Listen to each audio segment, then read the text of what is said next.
जी, बिस्मिल्लाहिर्रहमानिर्रहीम। तो इस वीडियो में हम ये डिस्कस करेंगे कि अगर टाइम सीरीज का डाटा हमारे पास है तो उसको हम कैसे ई व्यूज़ के ऊपर उसका एनालिसिस कर सकते हैं। तो सबसे पहले तो आपके पास जो मैं आपको शेयर करूंगा ये टाइम सीरीज डाटा के नाम से एक फ़ाइल है जिसमें 50+ कंट्रीज़ का जीडीपी पर कैपिटा का डाटा है और टाइम पीरियड है 2001 से ऑनवर्ड 2024। आपने ऐसा करना है कि एक वर्ड की फाइल क्रिएट कर लेनी है असाइनमेंट के नाम से। तो उसमें आपने क्या करना है कि जब ईव्यूज़ पे आप ग्राफ बनाएंगे, ईव्यूज़ पे जो ग्राफ शो होंगे या जो आपका रिजल्ट आएगा ईव्यूज़ पे इक्वेशंस का, तो वो सारा आपने वहां से कॉपी करके यहाँ पे वर्ड की फाइल में पेस्ट करते जाना है। ठीक है। फॉर एग्जांपल आप जब ग्राफ ड्रा करते हो जीडीपी का तो आपने लिखना है ऊपर के ग्राफ ऑफ जीडीपी और नीचे उसको कॉपी कर देना है वर्ड की फाइल में। इसी तरह अगर उसका फर्स्ट डिफरेंस लेके फिर ग्राफ आप लेते हो तो आपने लिखना है graph of GDP after first difference. Yes, heading देनी है उस पे वर्ड की फाइल पे। और नीचे फिर जो फर्स्ट डिफरेंस के बाद जो ग्राफ शो होगा उधर आपका ईव्यूज पे, वो आपने वहां से कॉपी करना है और यहाँ पे आपने वर्ड की फाइल में उसको पेस्ट करते जाना है। ऐसे ही रिजल्ट्स को आपने यहाँ पे पेस्ट कर लेना वर्ड की फाइल में और एट द एंड आपने इसका प्रिंट आउट ले लेना है। यही आपकी असाइनमेंट है। तो स्टार्ट करते हैं। टाइम सीरीज डाटा मैं आपको शो करवाता हूँ कि ये किस तरह का डाटा है। जी, तो ये बेसिकली डिफरेंट कंट्रीज का आपको ये शो हो रहा है डाटा और टाइम पीरियड इसका 2001 से लेके 2024 है। ठीक है।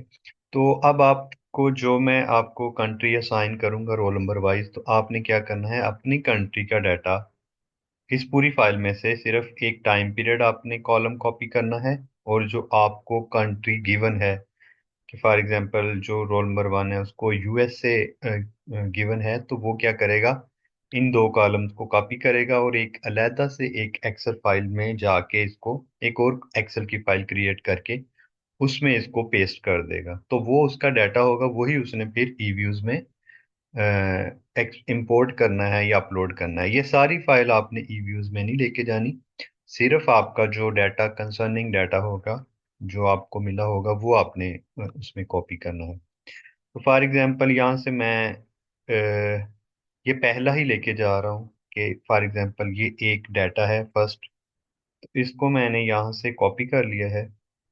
कंट्रोल सी करूंगा मैं तो ये कॉपी हो गया। अब मैं एक न्यू एक्सेल फाइल क्रिएट करता हूँ यहीं पे। ये कोई सा भी आप फोल्डर बना सकते हैं, उसमें ये फाइल्स आपने रख लेनी है। तो मैं न्यू एक एक्सेल फाइल और क्रिएट करने जा रहा हूँ यहाँ पे,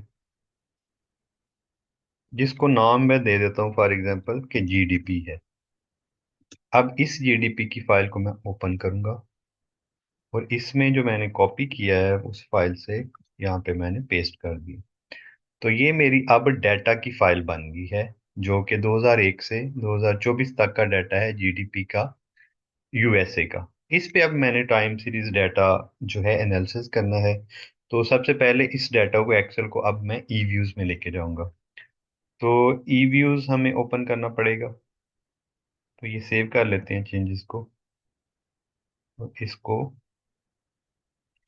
तो ये देखें, अब ये time series data overall 50 countries का था, उसको हमने एक जो हमारे रिलेटेड यूएसए का डाटा है उसको जीडीपी सीरीज का नाम देके यहाँ पे एक न्यू फाइल एक्सेल की क्रिएट की है। तो अब हम ई व्यूज यहाँ से ऑन कर रहा हूँ मैं। तो जब आप ई व्यूज पे जाएंगे तो ई व्यूज में आपने कहाँ पे जाना है, open a foreign file such as Excel. तो ये यहाँ पे ये कह रहा है कि अगर आपके पास एक्सेल की फाइल का डाटा है तो यहाँ पे क्लिक करें। तो आपने यहाँ पे क्लिक करना है इसको। तो जहाँ पे अब आपका वो फोल्डर है उस पे ले जाएं जो एक्सेल की हमने अभी क्रिएट की है फाइल जीडीपी के नाम से। तो मैंने वो डेस्कटॉप पे बनाया था फोल्डर और टाइम सीरीज के नाम से उसका था नाम। ये देखें टाइम सीरीज एनालिसिस के नाम से। और ये जीडीपी का डाटा मैंने यूएसए का वो था, तो इसको मैं लेके जा रहा हूँ ईव्यूज में। तो मैंने इसको डबल क्लिक किया। ये देखें ये टाइम शो हो रहा है अब ईव्यूज में, आगे यूनाइटेड स्टेट आ रहा है, तो इसको मैं नेक्स्ट कर दूंगा। दोबारा नेक्स्ट करूंगा और ये सारा हमारे पास डाटा आ गया और इसको फिनिश कर दूंगा। अब ये देखें, ये डाटा शो हो रहा है। तो ये रेजिजुअल है, एरर टर्म है, ये कांस्टेंट है, ये टाइम पीरियड है, और ये जो यूनाइटेड स्टेट है ये आपकी सीरीज है। ठीक है, इसको आप क्लिक करके देख सकते हैं कि ये डाटा हमारा 2001 से 2024 तक का डाटा, और ये वैल्यूज इसके अगेंस्ट आ गई। तो इसको ऐसा करते हैं कि इस सीरीज को ना जीडीपी का नाम दे देते हैं। ठीक है, तो आपने क्या करना है, ये जनरेट पे जाना है और GDP is equal to united, ये नीचे शो हो रहा है यूनाइटेड स्टेट, वो जो है इसको हमने क्लिक कर दिया। अब इसको वो कन्वर्ट, ये नाम इसका चेंज कर देगा, तो इसको ओके करते हैं। ये देखें, अब ये जीडीपी के नाम से ये सीरीज बन गई है। ठीक है, तो ये सेम ही है सीरीज, जस्ट मैंने उसका नाम चेंज किया है। तो अब मैं करूँगा, इस वाली यूनाइटेड स्टेट को मैं डिलीट कर दूंगा कि ये सिर्फ जीडीपी को मैं रखूँगा। तो यूनाइटेड स्टेट वाली मैंने डिलीट कर दी। अब हमारे पास ये जीडीपी की जो सीरीज है इसके ऊपर हमने बेसिकली एनालिसिस करना है।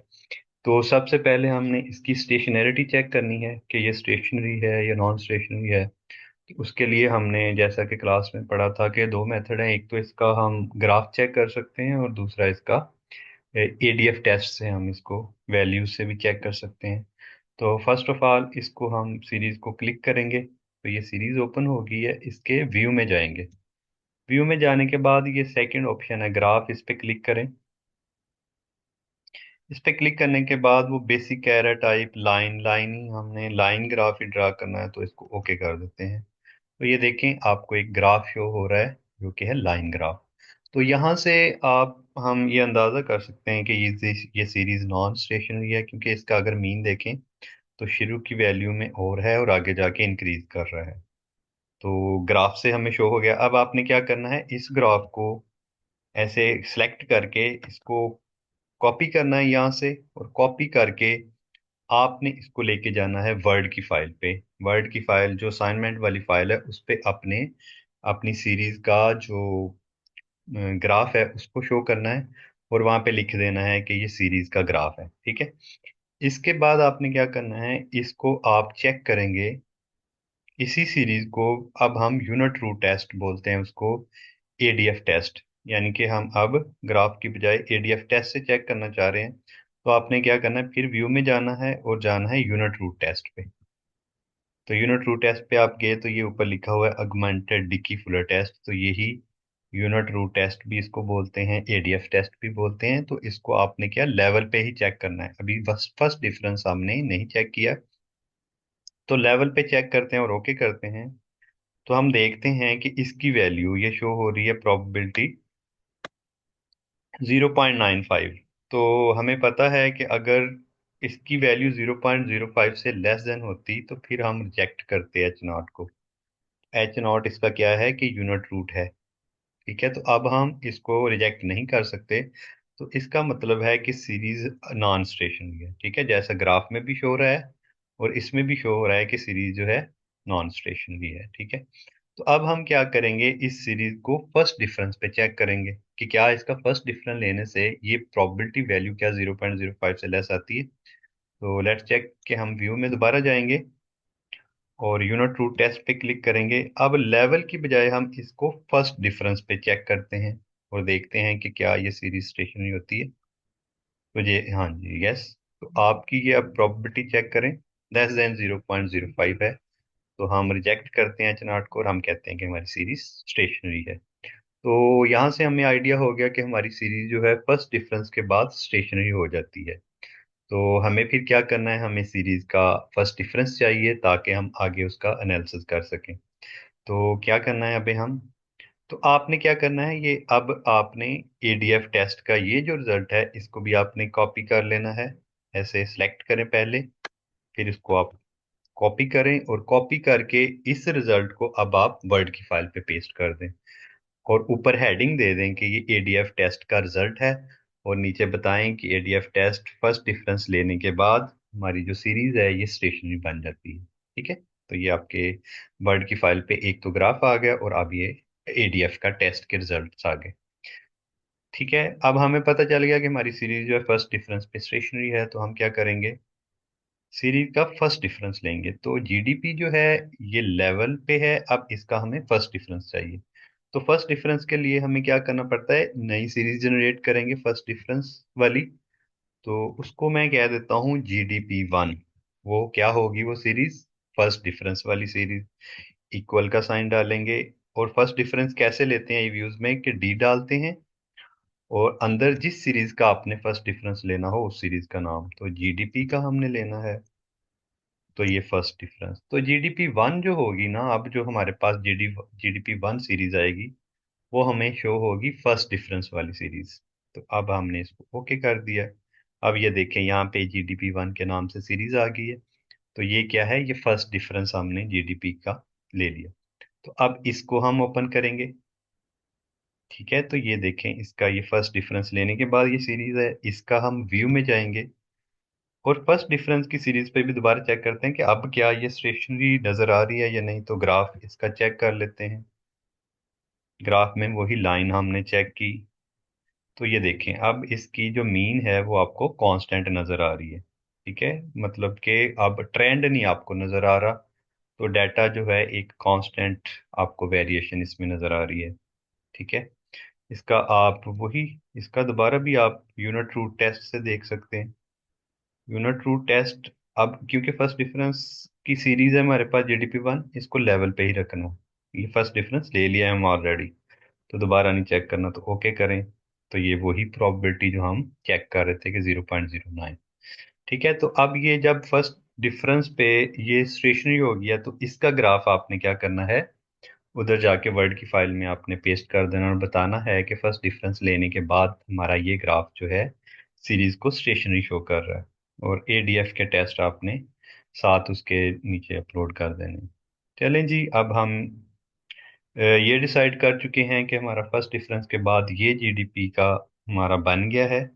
अब इस जो फर्स्ट डिफरेंस वाली जीडीपी है, इसका हमने एनालिसिस करना है। ठीक है, एनालिसिस कैसे करना है, आपको याद है कि हमने अब ये डिसाइड करना है कि क्या हमने एआर मॉडल लगाना है, एमए लगाना है, या दोनों का, एआर एमए दोनों का मिक्स मॉडल लगाना है। तो उसके लिए आपको याद है कि हमने पढ़ा था कि हम उस जो सीरीज है उसकी कोरेलोग्राम, ACF और PACF, यानी कि ऑटो कोरिलेशन और पार्शियल ऑटो कोरिलेशन फंक्शन जो होते हैं, उनका एक ग्राफ होता है जिसको हम कहते हैं कोरेलोग्राम। तो वो उसके स्पाइक से हमें अंदाजा होता है कि क्या ये AR मॉडल है या MA मॉडल है।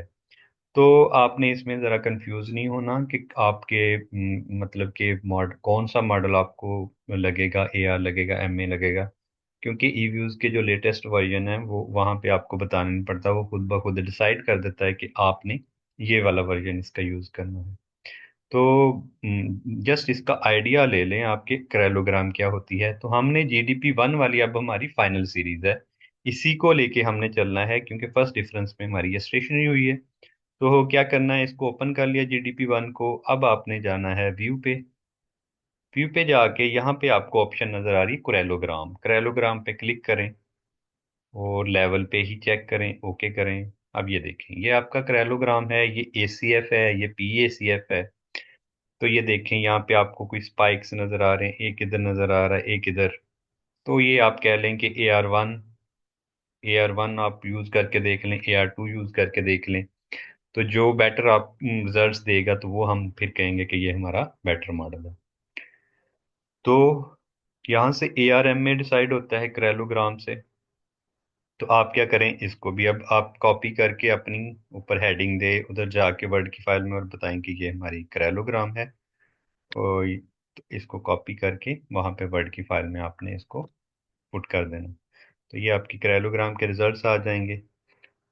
तो ये भी हमें पता अंदाज़ा हो गया कि हमने कौन सा मॉडल यूज़ करना है। अब उसके बाद जब हमें पता चल जाता है कि AR या MA कौन सा मॉडल यूज़ करना है, तो नेक्स्ट हमारा स्टेप होता है कि उसकी एस्टिमेशन, यानी कि अब हमने सीरीज को लिखना है, उसको एस्टिमेट करना है।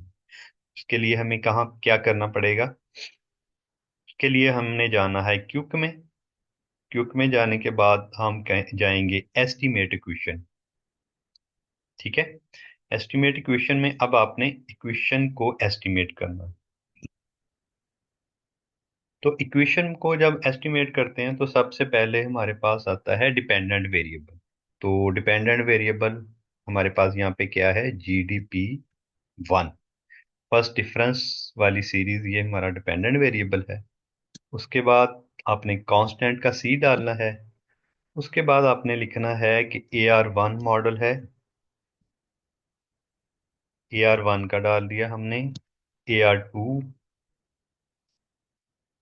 यानी कि 2 लैग डाल दिए उसके AR के, और सपोज के MA के भी हम 2 डाल लेते हैं, एक, और MA के भी 2। ये सपोज कर रहे हैं हम कुछ भी इसमें से, जब इतना मतलब कि वो आपको आइडिया नहीं होगा अभी कि कौन सा हमने यूज करना है, जस्ट आप AR के 2 डाल दें और MA के 2 डाल दें और इसको चेक करें और ओके करें, तो ये हमें अब रिग्रेशन के रिजल्ट्स देगा ये।